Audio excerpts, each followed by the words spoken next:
and welcome to Taylor Talks Comics Live. I am your host, Taylor, and this is where I talk comics. Once a week, I go live on Wednesdays at noon Eastern. Thank you for joining me. Some people trickle in today on this wonderful Wednesday. It is Bluebird of Happiness Day, Bollywood Day. There's a few holidays today, it looks like. F. Scott Fitzgerald's birthday's today. That's all I got for the holidays. How are you guys doing? Let me know in the chat. Also, yes, this is the most important. It's New Comic Book Day. That's right. Every Wednesday, you can go to your local comic book shop and pick up what's the latest and greatest off the racks. What have you guys picked up lately? Let me know in the chat, everyone that's picked up. Oh, yes, we'll talk about this too. It's the last day of Bang Kickstarter Day. How you guys doing? All right, let's go. Yeah, Taylor Talks Comics. The waiting, the buffering sign. Hopefully, there'll be no internet issues today. Uh-oh. Hello, Taylor. Hello, Dana. How you doing? Hello, Jordan. How are you doing? I did do the news a little bit differently this week. Hopefully, it'll help with the the issues, because the websites I usually use are full of nonsensical pop-ups and things, which I guess that's how they make their money, so I can't be mad at them, but I think it slows things down on the stream here. So I think it's the advice of Josh there, and screenshot a lot of the things, but hopefully I'll still be able to remember where I got the stuff from, so I can credit the journalists that put in the hard work of putting together the news, so I can just convey it to you guys. I'm going to try to get out of here in 1 hour, though, so I'll try to keep it to that, because I do have some things I need to attend to. But yeah, what comics have you guys been picking up lately? Let me know in the chat. What have you hauled lately? And while you're talking about that, I will share the first bit of news here, which is...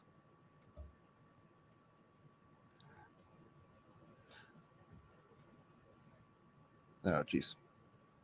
Dun, dun, dun, dun, dun, dun, dun.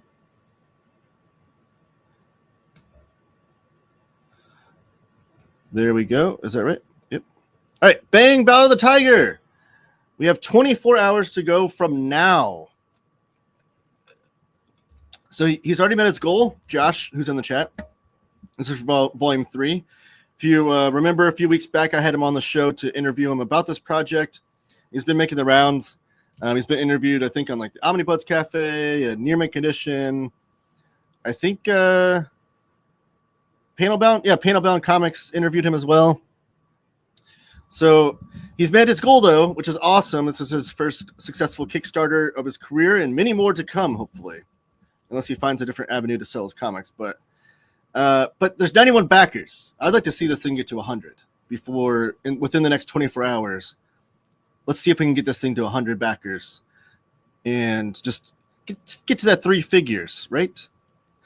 So that's super exciting for Josh. Stoked that he's on.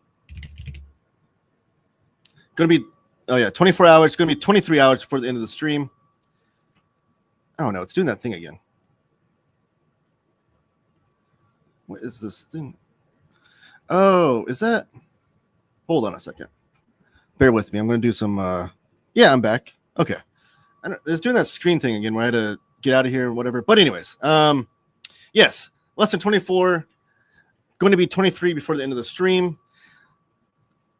The super producer and moderator extraordinaire, James Abel, with the link. So if you want the direct link to the Kickstarter, there it is in the chat. And what are you guys picking up? Let's see. I really hit the shops on New Comic Book Day, but I did grab the new WIP issue last week. What is that? WIP. What am I missing? I think it's going over my head. What's WIP? Smurfs. Yes, Josh picked up the volume 2 of the archives for Smurfs. Can you summarize all major Fantastic Four since you only have an hour? No, but that'd be great. I will say there was a cool thing that Marvel did, which is surprising. I always rag on them for their lack of using the comics to promote the movies and using the movies to then sell the comics. They did a thing right before the Fantastic Four movie came out where they did, I think it's like 3 hours or something crazy. It's on YouTube, but it's like telling the entire history of the Fantastic Four comics in one long video. And it was really cool and well done. You can tell that they got someone that knows what they're talking about to do it. And it's super informative for anybody that wants to know the history of Fantastic Four via the comics. And I wish they do more of that. Hopefully that's a trend that they do. But if you want to know, Josh, I know you're just joking with me here, but there you go. Jughead becomes evil, the motorcycle guy. Yes, Jughead goes punk. That might be one of the news stories we get to today. Thank you, Taylor. I've had a lot of love from YouTube, but you kicked it off.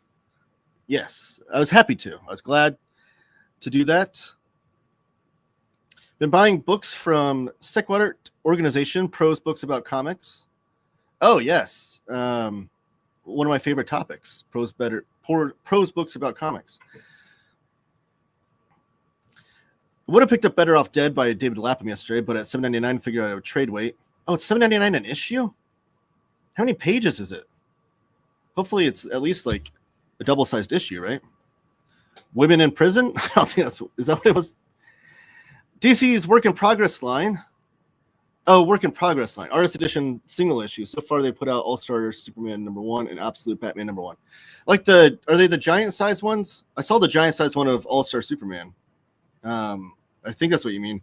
But I did a quick flip through. It's not, you can't see like it's just black and white art though, right? Or can you actually see the pencils and ink lines? Because that'd be cool. That's kind of what I wanted, was like an artist edition of All-Star Superman #1. Yes, they're 11x17. But are they just I thought they were just black and white. I mean, Good as Dead by Lapham. Oh, well, I didn't even remember myself to correct you. But yes, Good as Dead by Lapham is the new David Lapham Lapham comic. We talked about that a few weeks ago before it was coming out. John, thank you for joining me. I got Rare Flavors Deluxe and Tomb of Dracula DM cover. The DM cover by Neil Adams, I think is the way to go. I love Gene Colan's artwork, but I just hate the modernization of that standard size cover. I just wish they would use a classic Gene Colan artwork for that. But I can't wait to pick up that omnibus. I'm a huge sucker for Gene Colan's art, and I've never actually read Tomb of Dracula, so it'll be my first time. I'm very excited about that. Good as Dead is 48 pages, but still, yeah. He has a steep price for single issues these days. They are artist editions. The first issue was just kind of misleading because Frank's art is super clean. Well, dang. Now I'm kind of mad I didn't pick that up. I wonder if I can still find it. Marvel picks the worst covers.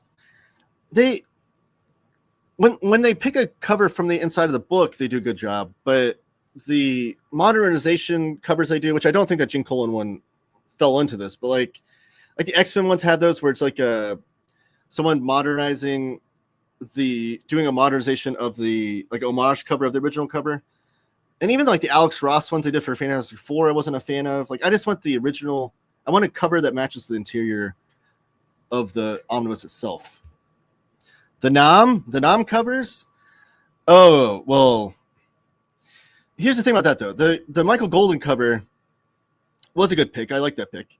But the one with the superheroes on it, I think was them thinking this will sell more books if we put superheroes on the cover, which I don't know if the stats bear out, especially for that book itself. Like the people buying Nam and know what Nam is, I don't think are going to be enticed by that. And then people that are buying it because they see the superheroes on the cover, I think will feel misled when they read the book.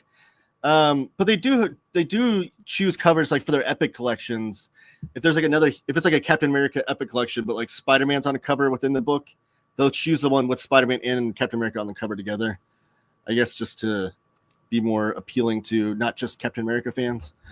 I think that's kind of the strategy or the mindset behind that Nam cover, but I don't know. I like Conan when it was just noon-coded art for the covers. Oh, like the modernization ones of that. I bought the Nom, but I wanted the Michael Golden cover. Superheroes and the Nom don't mix.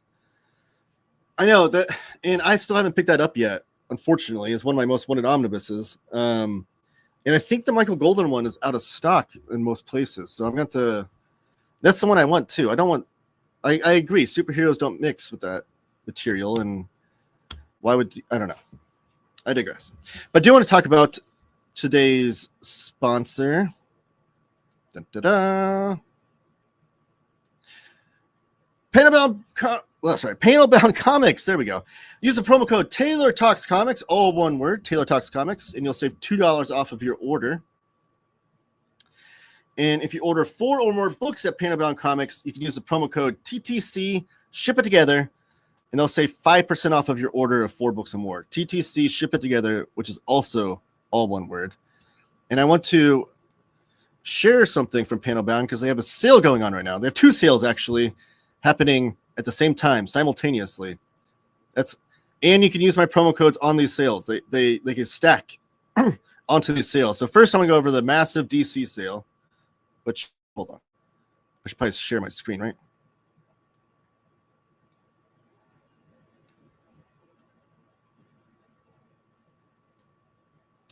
Dun, dun, dun, dun.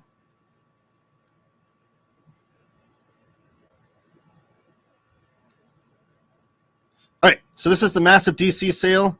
I'm just on the front page of Panelbound Comics, clicking on Save. And like I said, you can use my promo codes in addition to these sales. So the massive DC sale is a lot of titles that are 50% off. I'm not going to go over a single one, but I'll just kind of scroll through here. Got a lot of Batman omnibuses there. Green Lantern by Jeff Johns, Volume 3. The trade paperback of Sandman with the expanded box set is 50% off. Here's Death of Superman, Justice League, Infinite Crisis. You get that Ed Brubaker, Darwin Cook, Catwoman, East of End omnibus for only $50. Justice League Dark, JSA. Superman by Tomasi and Gleason. There's Absolute Swamp Thing by Alan Moore, Batman Adventures, Question, JSA, Batman Teenagers, Batman Teenage Mutant Ninja Turtles. I apologize for that. Batman TMNT Omnibus. The Flash by Jeff Johns is on here. There's a lot of Flash omnibuses by Mark Waid, Volume 1's 50% off. So a ton of books here. Absolute Superman for All Seasons. The Swamp Thing trade paperback box set's only $60. That's by Alan Moore, and that has the original colors. So if you don't want the absolute editions because you don't want the new colors, the original colors are in that box set, or at least most original faithful colors to Tatiana Wood's coloring. I think they were still restored a little bit. Batman and Robin Eternal. The Kirby Fourth World Absolute editions are only $75 a piece. Absolute Killing Joke for only $25. That's a steal. The Flash by Joshua Williamson, Volume 1. And it's 50% off, but Volume 2 just came out this week, so that's a good little combo purchase there. Fourth World by Jack Kirby Omnibus. So that includes all the same contents as both Absolute editions. So if you want just all the same thing in one book, you can go with that one. New Teen Titans, Volume 1. Let's skip back here to the back end of the sale. See if there's any gems back here.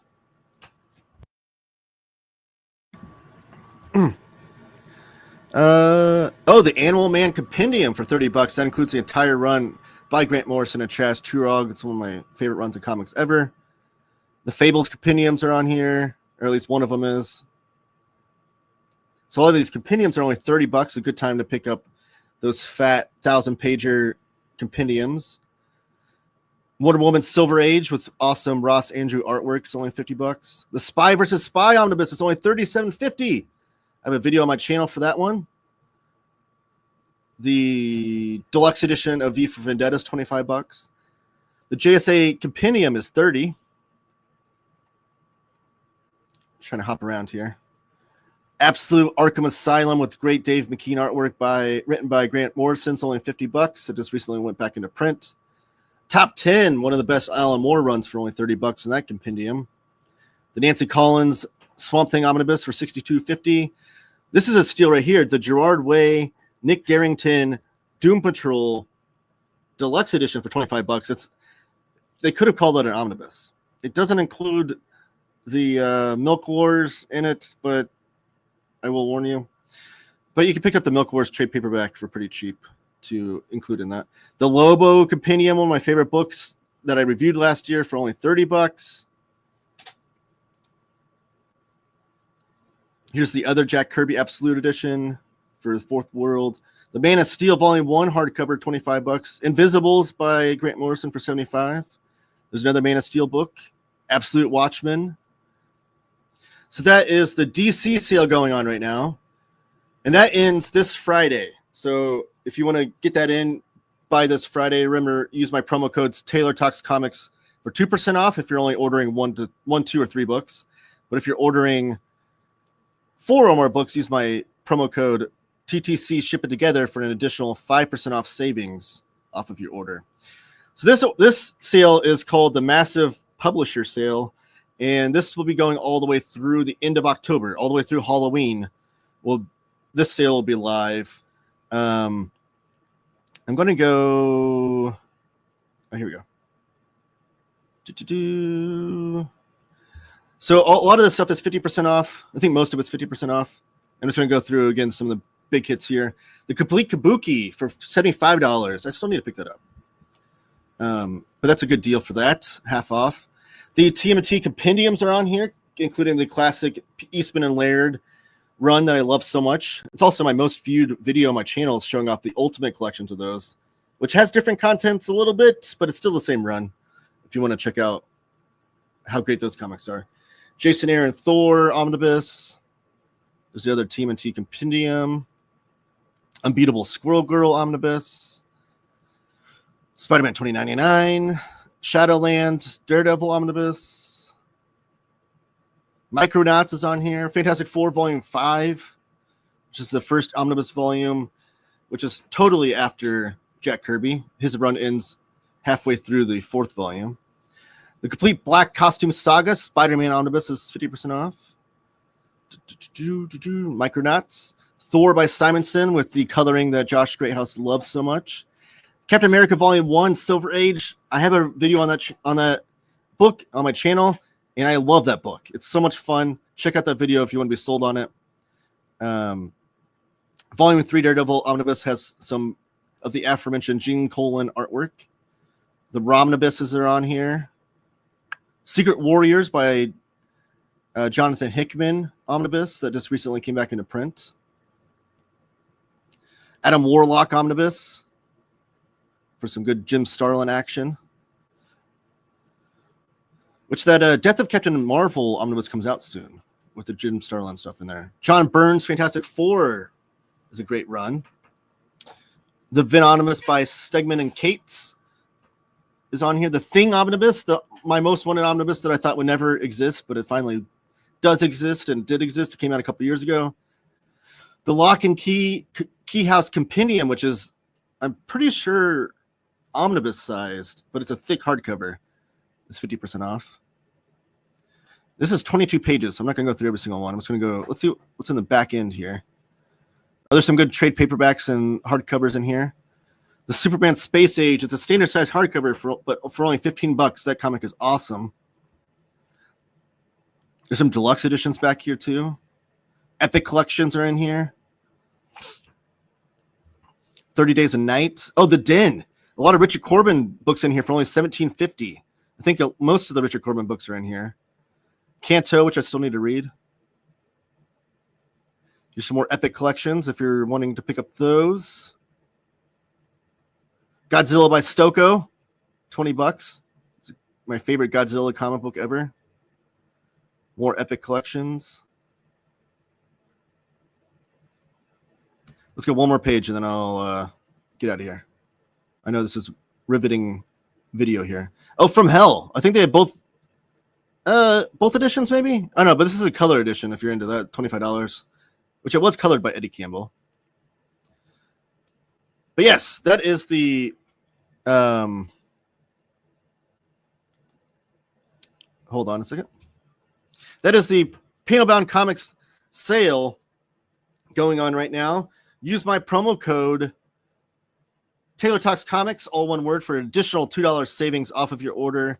And if you're putting 4 or more books into your order, use TTC, ship it together for 5% off for additional savings on top of the already on sale savings. How cool is that? So take a look at that. I've been having a lot of people use my code, which thank you so much if that's you. It's been a great help. I get a little bit of a kickback every time my promo code's used. So you save on comics. I get a little bit of kickback. You support me. It's all great fun. Now they commission new art from current artist of Conan, so it's not recolor. Oh, okay. I feel like they will use the classic covers on the trades and then go to the omnibus to pick weird ones. Yeah. I don't know. Just the idea that you need a modern looking cover to sell a book with classic artwork in it befuddles me. I would love to interview someone that bought it based on that cover and see if they are happy with the purchase once they get into the inside of the book, but I don't know. Here's a Panel Bound Comics link if you want that. Here is the DC sale link as well. Thank you, Josh, for sharing those. Tempted by Swamp Thing. You should be tempted by Swamp Thing. Buy all the Swamp Thing. Use your code for 3 No Man's Lands the other day. Thank you, John. I appreciate that so much. It doesn't show me who uses the code or even what the order is. It just shows me, it shows me that it's been used and how much the order, I guess, the price of it and the kickback I get from it. I wish it kind of showed me the orders, though. Not names. I don't need to know that. I don't need to be that intrusive into your lives, but it'd be kind of cool to see what books people are buying using my code.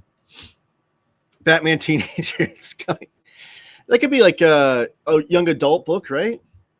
Some of these are back ordered to be worn. Yes, it'll tell you if it's back ordered, and that just means that PBC needs to order it from the distributor, and then when they get into their possession, they will ship it to you. So it'll be a little bit of a delay. It won't be as fast as their shipping typically is, but they're at least transparent on what's back ordered or not.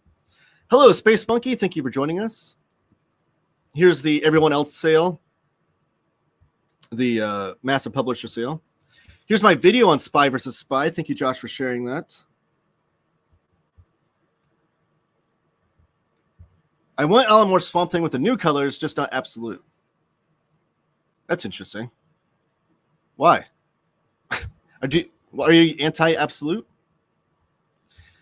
I would want Carl Barks' other works at Dell. Like from Fantagraphics? Is that what you mean?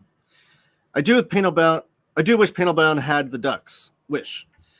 I'm working on that. I think so. Here's what I could do, Josh. I could have them put it on their website.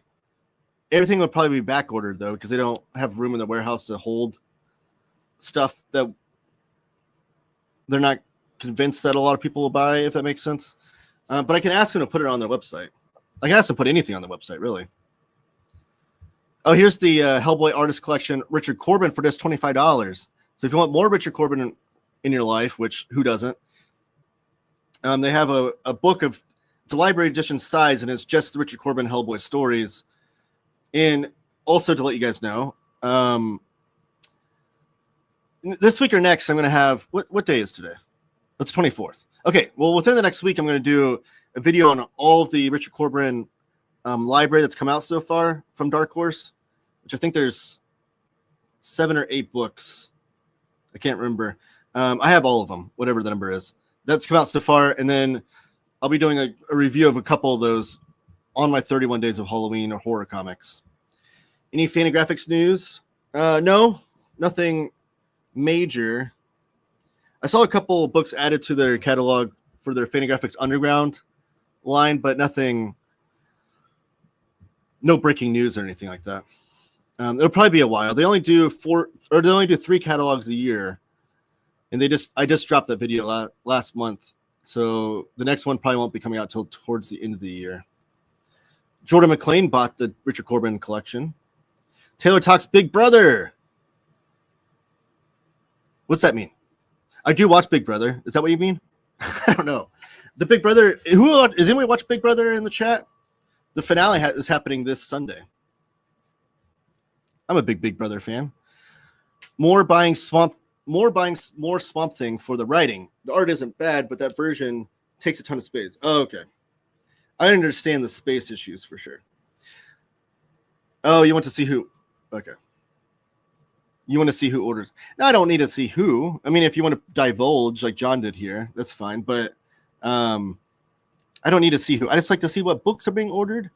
It would help me kind of guide my content too. If like I do a video on a absolute Swamp Thing and then my code's used for a bunch of sales on that book, it'd be nice to see like, oh, okay, so that got people to buy that book. Maybe I should do more Swamp Thing content, you know, that kind of thing. But I get the space thing, Josh. Obviously, I talk about that all the time. So you would be in favor of a more Swamp Thing omnibus, regardless of the coloring. Interesting. 15 for the Kanto books is awesome. Yeah, I need to pick those up anyway, so probably would be a good time. Hey now, Harvey Picar's Ghost is in the house. Thank you for joining me.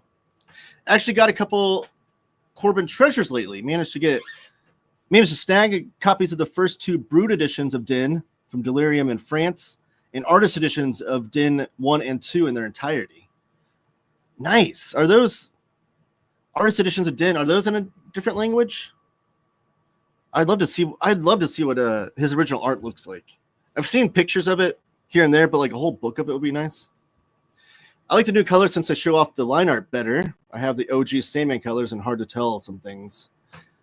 There were some, when I was reading Sandman through the deluxe editions, and I saw some comparisons online of the original coloring, and I will say that was one of the rare exceptions where I felt like the recoloring added some dimension to some of the, if I remember correctly, I think they added some dimension to the characters because some of the background characters and things they actually added color to, if I'm remembering how that went correctly.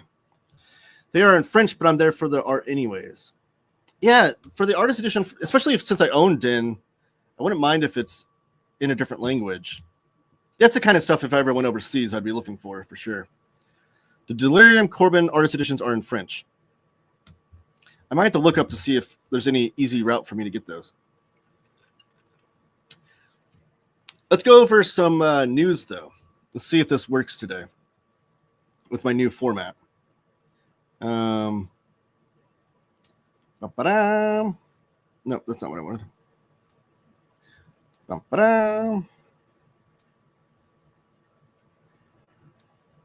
Okay. And then I will share my screen. Oh, before I share my screen, I got a Love and Rockets question. I got to answer this. Badger Stump. Just wondering, does the Loca's Maggie Hopi Stories on pre-order collect the 2 hardcover volumes that came out a while back? Good question, but I don't think so, because I think it's pretty much a retread of the first hardcover. So I think it would just be the same contents as the first hardcover. I can find that out, though, real quickly. Because I know this hardcover that's coming out collects all of the Maggie Hopi stories from the first 50 issues. So no, it does not. It's just the same. It's just a reprint of the first hardcover. The second hardcover included 1 through 7 of Penny Century and Volume 2 of Love and Rockets, stories from Love and Rockets Volume 2, 1 through 19. So that is not included. It's just the same contents as the first hardcover. Oh, okay. Here's more information, though. The first edition only had 712 pages. The new edition will have 720 pages. So it will have 8 more pages. No telling what those 8 pages are. It could just be behind the scenes stuff, or it could be maybe they found a new strip to put in there. I don't know. But no, just the same contents as that first hardcover. Yell at Jake. He took a knife to that Love and Rockets box set, not on purpose, but like when he was at the warehouse, he did? Or did he buy a copy? Man, I know PBC, when they first got those box sets, though, they had a whole bunch that were damaged by water in their first warehouse. They had a big water leak come in from a storm, and a lot of those Love and Rockets box sets were like destroyed because of it. I don't know if it was insured or not, but dang, he got a copy opening it wrong. Oh, Jake, I'd be curious if he enjoys that. Love and Rockets. It seems like, I don't know. It's not a type of comic that Jake would read typically, but I would be curious. That doesn't mean that he won't enjoy it. Maybe it'll be a good gateway for him to get into more of the indie side of comics. All right, let me cover the news here.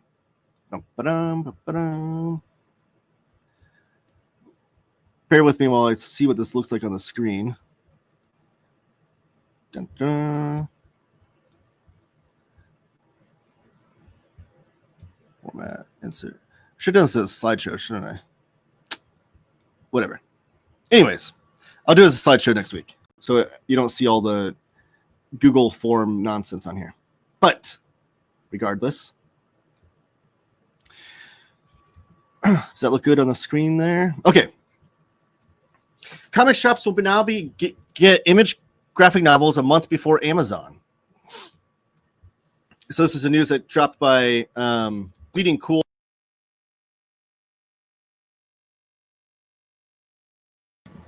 Excuse me. Yesterday, I believe. But the summary here is Image Comics graphic novels will reach comic shops a month before Amazon and bookstores starting in December 2025. Direct market retailers get a 27-day exclusivity window to sell Image Comics collections and OGNs first.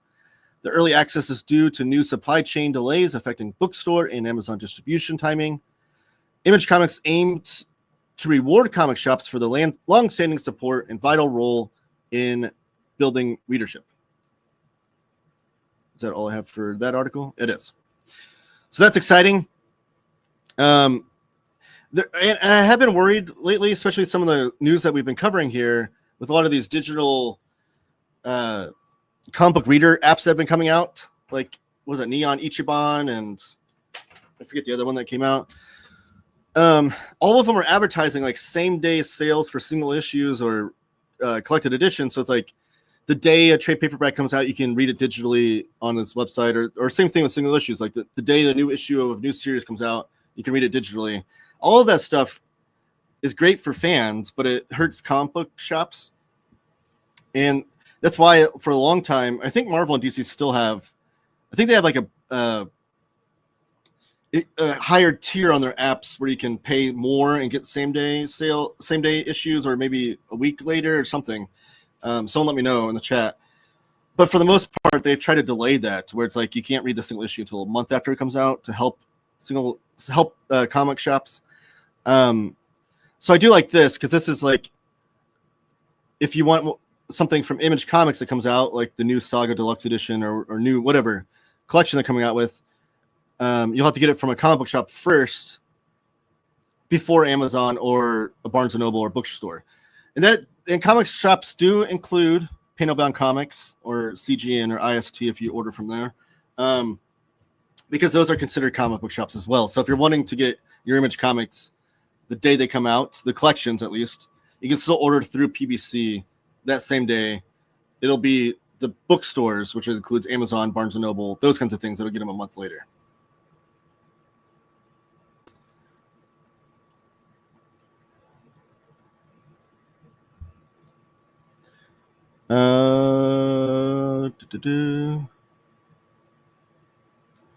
This news is so sick it made Taylor cough. This is clever. I agree. And it's something that I think is good for comic shops and very much needed, for sure. All right, the next news is Barbaric, one of my favorite sword and sorcery fantasy series that I've read, which is Josh is always talking to me about how it's not a genre I love and adore typically, but this is a series that has enraptured me despite that. It's an awesome series. Michael Morecci is the writer, I think, right? I might have that wrong. Michael Morecci and Nathan Gooden kicked off the series. And he has this axe that's like, that talks to him, and it's haunted, and it lives off of the blood of its victims.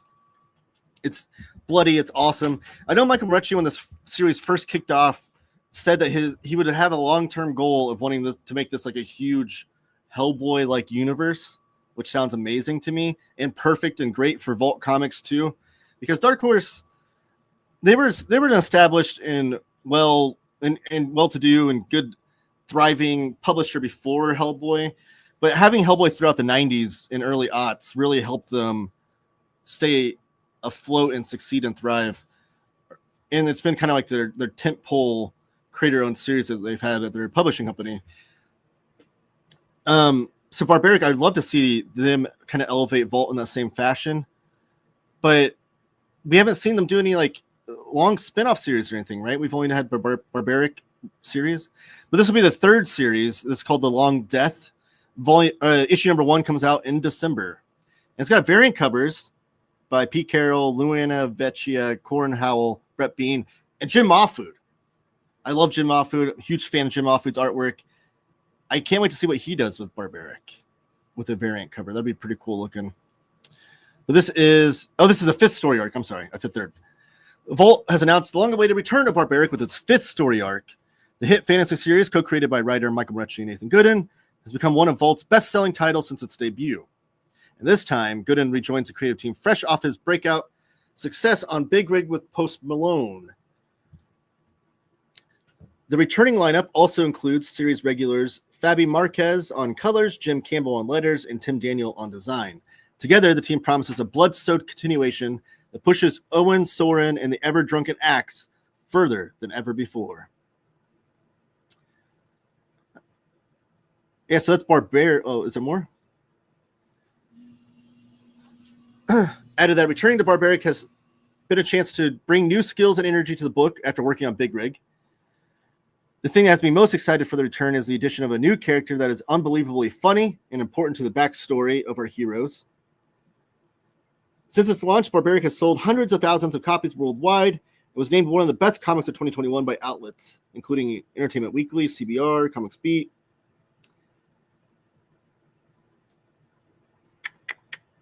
Owen is a cursed barbarian doomed to do good with his bloodthirsty, wisecracking axe as they carve their way through monsters, cultists, giants in a mythic world. So that's Barbaric. Anybody read Barbaric in the chat?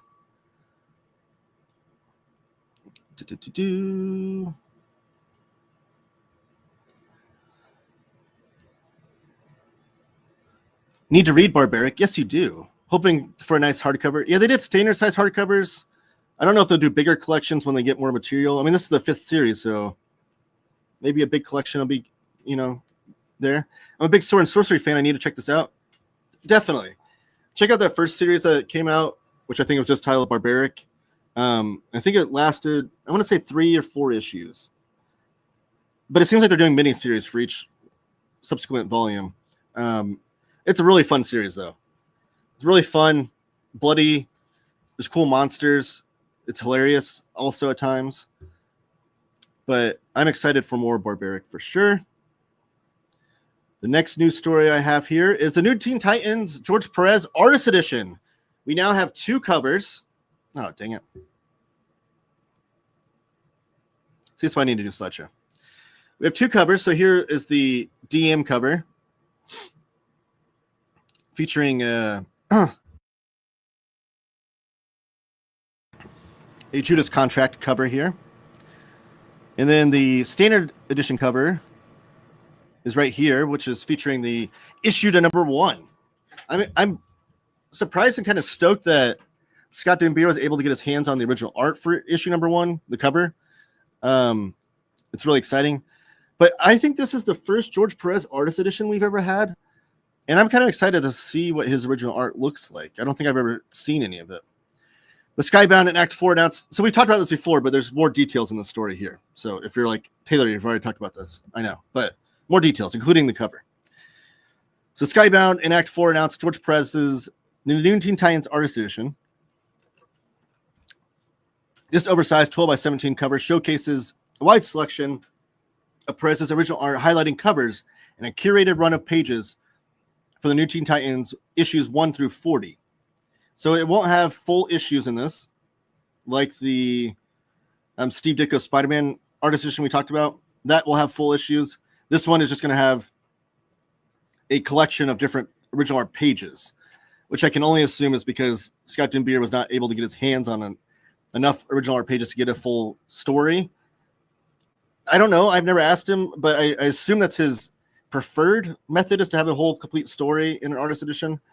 But for collections like this, and we had even like the X-Men ones we've seen, like the John Byrne X-Men, Dave Cockrum X-Men, the Frank Miller Daredevil, all those have just collections of pages. Still awesome to look at, but you can't read them as a full story. So this will be arriving in stores June 17th of 2026, with the bookstore release June 30th, 2026. The volume continues an ongoing multi-book arrangement with DC and presents up-close look at how the Teen Titans took shape. Those dates, though, June 17th for the comic shops, June 30th for the bookstore, that's only 13 days apart. Now, this story came out the day before the news story about the month late, the story we just talked about with Image Comics, where you can't get books until a month later at the bookstore. So that those dates could change as far as the bookstore release, because this is put up through Skybound. So it's Act 4 Publishing, which is Scott Dunbier's publishing company, but through Skybound. With that said, I don't know entirely if Skybound's plan for release is included within that Image Comics distribution story that I just talked about either. Skybound does do things differently sometimes. I will try to follow up and see if Skybound's included in that or not. But it is an interesting little caveat.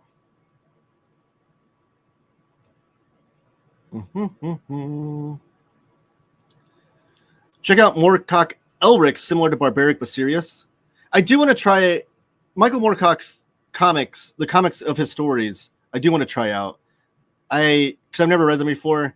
And Titan's done, I think it's Titan, has done some really good collections with those. And there's even like a Philippe Droulet, I think you pronounce his name, story that he did too. So that is do you have a good starting point for me, Josh? That's my question. Which collection should I start off with? Because there's so many, it seems daunting. Oh, I have to get that Perez Artist Edition, Badger Stump. I know Panel Bound doing Artist Edition and payment plans. Yes, so you can set that up, and you can pre-order books on Panel Bound Comics. I do want to say, and the pre-order price is always cheaper than the day of sale price. So if you pre-order a book, they're going to have it for a little bit of a discount, because pre-ordering books helps the publisher, helps Panel Bound Comics, helps everybody. So they want to give you a little incentive to pre-order. So if you want a website to pre-order things on, look at Panel Bound Comics. Use my promo codes for those as well. And you can get bigger savings on that. And they have payment plans. What a time to be a collector. Neil Adams and George Perez Artist Editions within a handful of months. And Steve Ditko in between those two. The bookstore release date is my birthday, so perfect gift. You paying Josh? Oh, Josh is going to buy Badger Stump it for his birthday? Start at the beginning of Elric by P. Craig Russell and Michael Gilbert. I do love P. Craig Russell. Both art and writing. So I think they released a box set though, didn't they? I'll look into this, but thank you for the starting point. I have wanted to try out Elric. It just seems so daunting. Pre-order Dread Apex Edition by Carlos Esquerra. Love the Button Man one. I have the Apex Edition of the Kevin O'Neill stuff, and it's a beautiful book. Absolutely love the production on that. They did a tremendous job. That's the only Apex Edition I have, though. So I'm not entirely sure what any other ones look like, but I'm sure they have the same quality. Badger Stump. I wish. What is the Ditko Artist Edition? I missed the news on that. I talked about it on my show.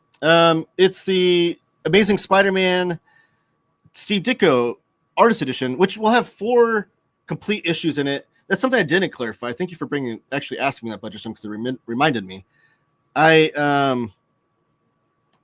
posted that story on my Twitter, like a clip of my video on Twitter, and tagged Scott Dumbier, and he commented on it and corrected me because I was wrong. I thought it was only going to have the issue of Amazing Fantasy 15 complete issue every page, and Amazing Spider-Man 33, I think, complete issue every single page. But it actually has 2 more complete issues within it, so it's going to have 4 complete Steve Ditko Spider-Man issues in that artist edition, and it's huge. The book's going to be, I think, 19 by 24, whatever the trim size is of the Batman Year One Artist Edition. I think it'll be the same trim size, so it's really cool.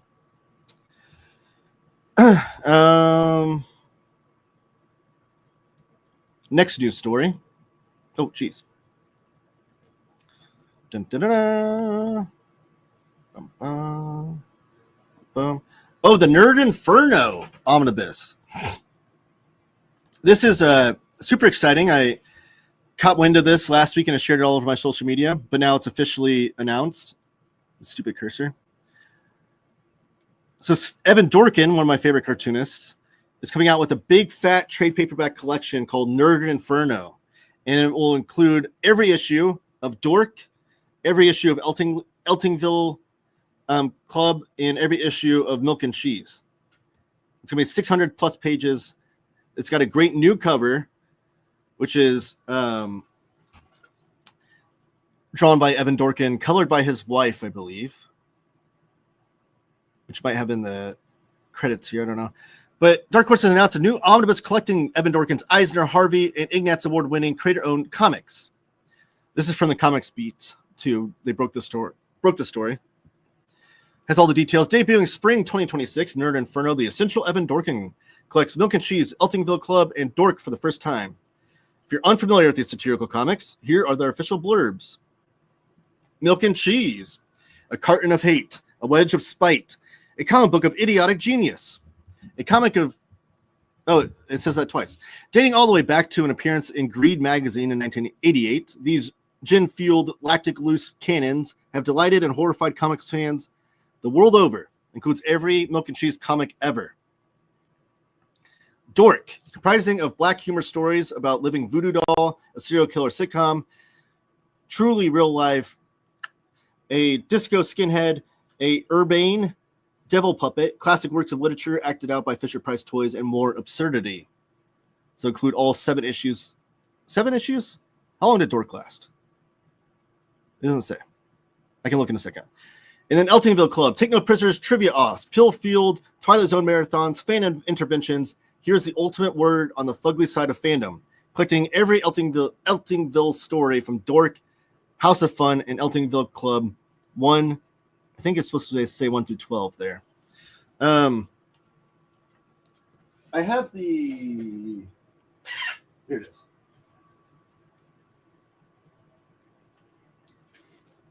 Oh, no. I have the Dork hardcover, but I don't own the Milk and Cheese or the Eltingville Club, so I'm excited to pick that paperback up. But I even have a issue of Fight Man in this book, single issue. Great comic, Marvel Comics, by the way. If Evan Dorkin did this whole issue, I should do a video on this one. But it's just Evan Dorkin nonsense, like all the way throughout this. Marvel just let him do whatever he wanted. I think I had that in here to do an Evan Dorkin video. But if you've not read I can't say his name, Evan Dorkin comics before, he has like a really awesome style, and it's like just chock full, like to the brim, like Will Elder chicken fat style, where every panel is just like covered with either text or pictures, and it looks like a lot of text, but I promise you, it's such an entertaining read. Like even like this page like has like a bajillion panels and text and everything. Those are like little comic strips on that page. So they're like 4 panel comic strips. But I absolutely love this hardcover. I read it all like in just a couple sittings. There is some Milk and Cheese that took place in Dork, which would be interesting if they collected in the paperback, if they map it out where all the Milk and Cheese stuff is together, or if they map it out full issues of Dork together. I'll be curious to see how they do that. How many issues was this, though? I thought it was, maybe it's 12 issues. I'm sure someone in the chat right now is correcting me, but this has Dork 1 through 5 and 7 through 11 in House of Fun #1. Issue number 6, I think, was a Milk and Cheese issue. I think that's why it's not collected in here. But Dork number 7, I think that's why I thought of the number 7, is one of my favorite single issue comic books of all time. If I were to make a list of my favorite single issues ever, Dork number 7 would be up there.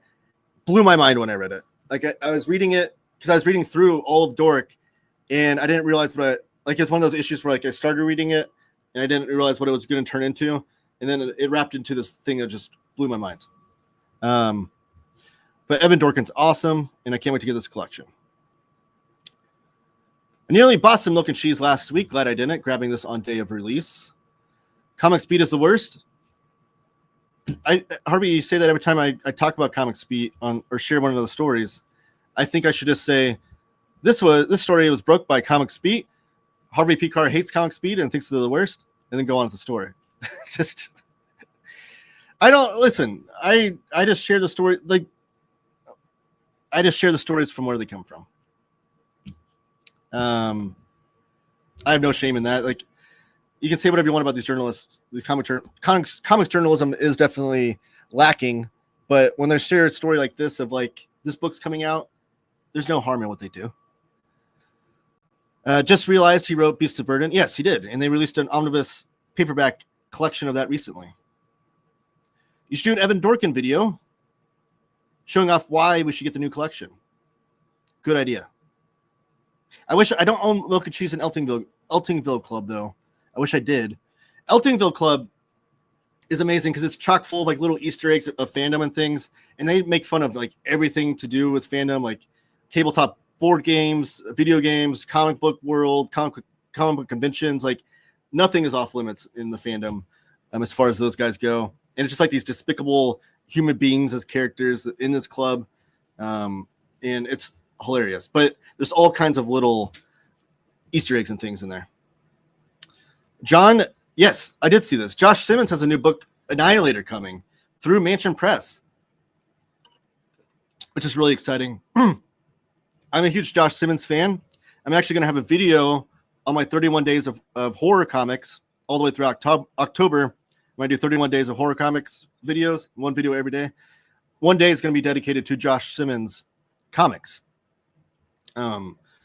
Showing off Jessica Farm and his Batman book that I have. Donald Duck is the worst. He has no pants. But he always makes sure to wear a shirt.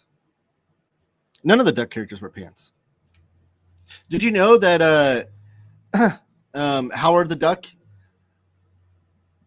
So there's a big lawsuit with Howard the Duck and with Disney and Marvel at the time, because Disney did not own Marvel back then, where Disney was suing Marvel because Howard the Duck looked too much like Donald the Duck, they thought, which is weird. Like they didn't take it as satire. They took it as copying. And so they sued him, and the lawsuit ended with them requiring Marvel to put pants on Howard the Duck to distinguish him from Donald Duck. So Howard the Duck had to wear pants and to distinguish him from Donald Duck. But Steve Gerber hated this, and it turned into just like a one-page joke of him wearing pants in the comic, and that was it. He stopped wearing pants after that because Steve Gerber hated it, and then nothing came of it. Disney never came back at him or anything. Just a fun little lawsuit. Like these lawsuits in the court system that's supposed to be super serious in America. I just can't imagine them being like, okay, you got to put pants on that cartoon duck. That's the final decision. And there's also one where Rob Liefeld, when he left Captain America after the Heroes Reborn era, and then went on to make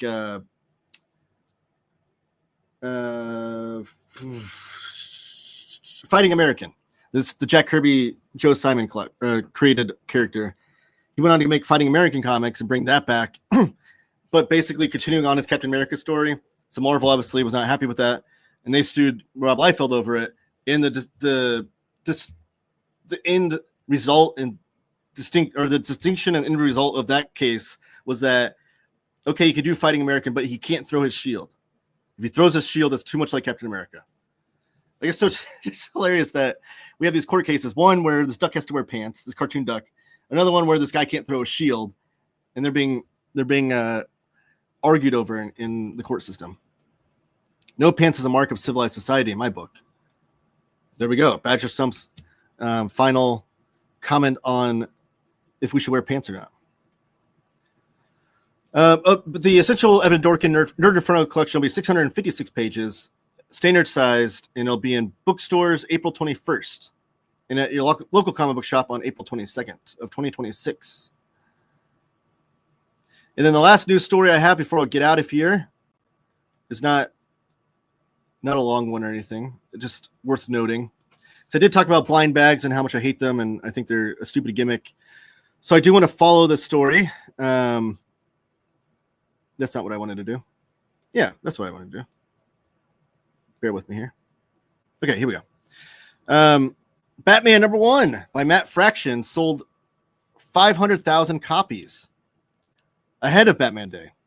So this is a blind bag sale or Batman comic they're doing, launching Matt Fraction's new Batman comic, and they sold 500,000 copies, probably because of the blind bag gimmick. And my whole thing was, and I said this when I talked about the blind bags, was that those issue #1s will sell a ton. What will issue #2 do, though? Will this get people to buy Batman #2 by Matt Fraction? I hope so. I hope that's the case. I would love to find out that Batman #2 sells 400,000 copies or something. But I just don't want to see it drop down all the way to like 100,000 copies, because that tells me that the gimmick didn't work. The gimmick should be to bring people in and get them to stay for the series. We'll see if that was successful or not. The issue with that is, will they divulge, or will we find out how many copies of issue #2 have even sold? Probably not. Probably not unless it sells a ton, because it seems like the only time we ever get these stats from these publishers is if they sell a good number. But and they are going to a second printing for #1, so there are some. I think these are second print covers here. I know they're recoloring the Batman logo on the Jimenez original cover for issue #1, but they're going to second printing. I don't know. I don't think the second printing will be blind bags or not, but it worked for the issue #1. We'll see if it sells for all the subsequent issues. And I saw also that Dynamite's doing blind bags now with Thundercats, Red Sonja, and Fire and Ice. So we have Dynamite, we have Marvel, we've got Batman. I think there's another company that was doing it too.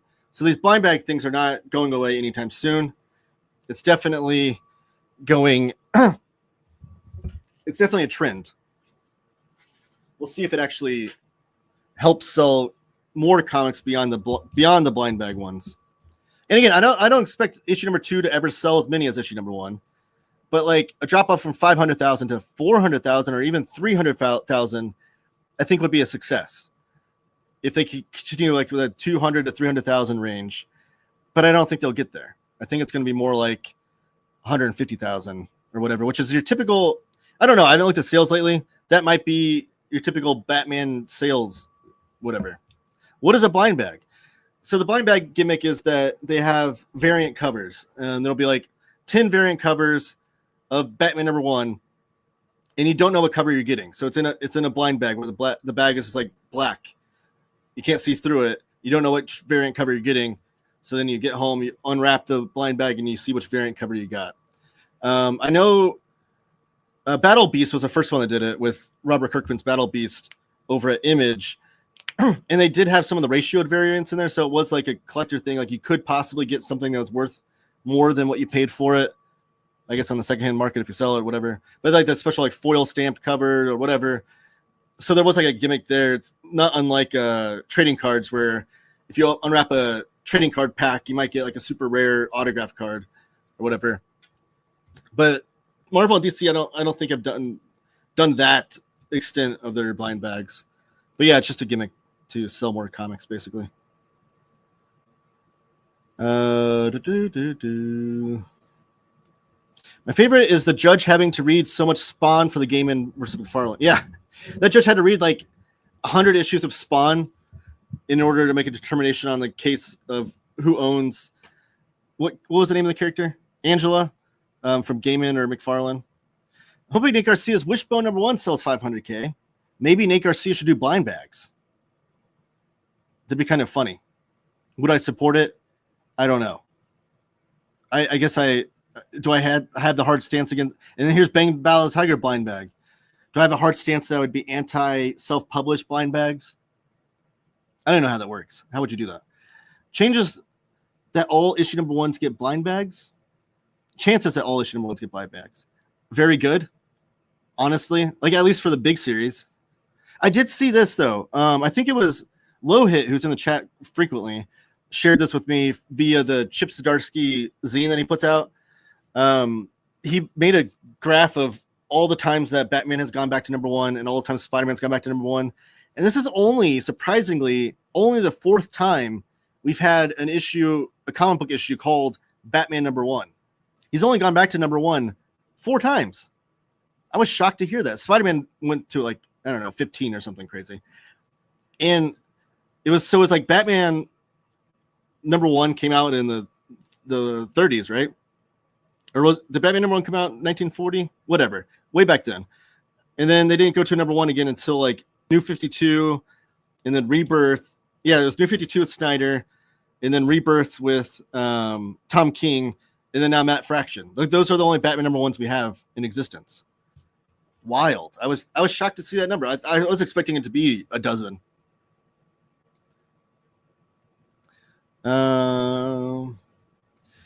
Inside every blind bag is actually a card with "Gotcha" written on it in Braille. That'd be kind of funny. Blind bag is everything Harvey Picard's Ghost loves about comics. I'm hoping they do an omnibus blind bags. I did a blind bag back in the day. It was a bunch of random mini prints on with some original art. Oh, okay. Some had original art. What were the sales on each Batman #1? Like, for that have come out, I have no idea. I don't think we have those numbers. That would be a good comparison, though. Like Tom King's versus Snyder's versus the original Batman #1. The original Batman #1 we don't have figures on.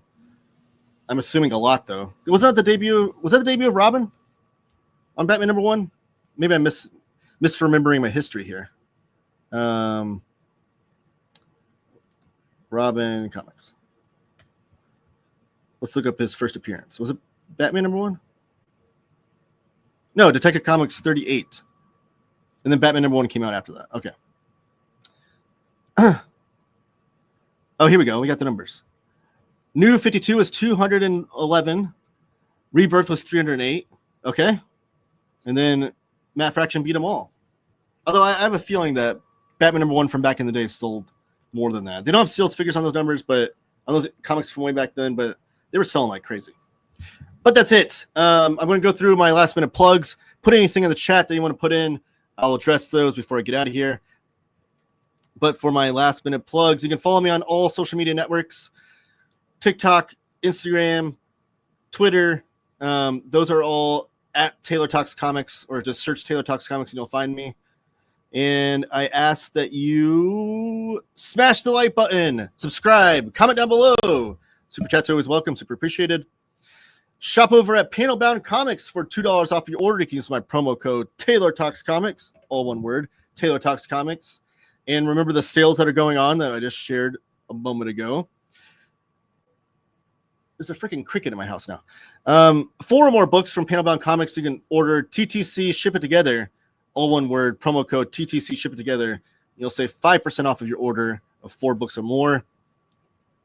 In those sales, the massive DC sale goes on through the end of this week. Friday, I think the sale ends, and all the other publisher sale goes all the way through October 31st. Thanks for doing the duck video. Saved a bunch. Awesome.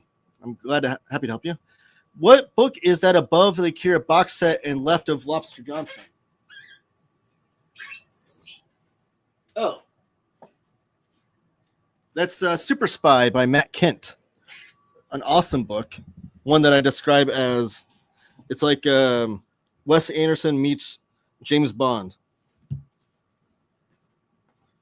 But it's a really cool book that has a code thing punched out on here.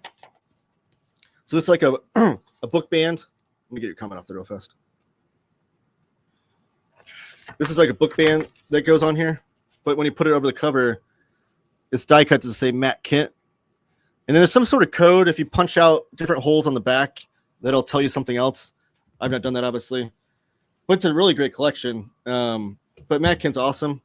It's like I said, it's a spy story. It's like Wes Anderson does a spy comic book. That's how it feels. I'm a huge Wes Anderson fan. But it's a fat collection. It's put out by Dark Horse.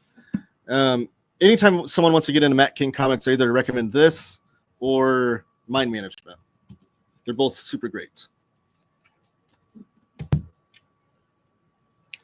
But thank you for joining me. Who was that? Sly Blue Demon. Here's a video on it, Sly Blue Demon. I'm going to check that out. All right, thank you guys for joining me. I got to get out of here. I'll be back next week at noon Eastern on Wednesday and throughout this week with different videos and shorts and things so you can find me. Thank you for joining me, everyone. Keep talking comics.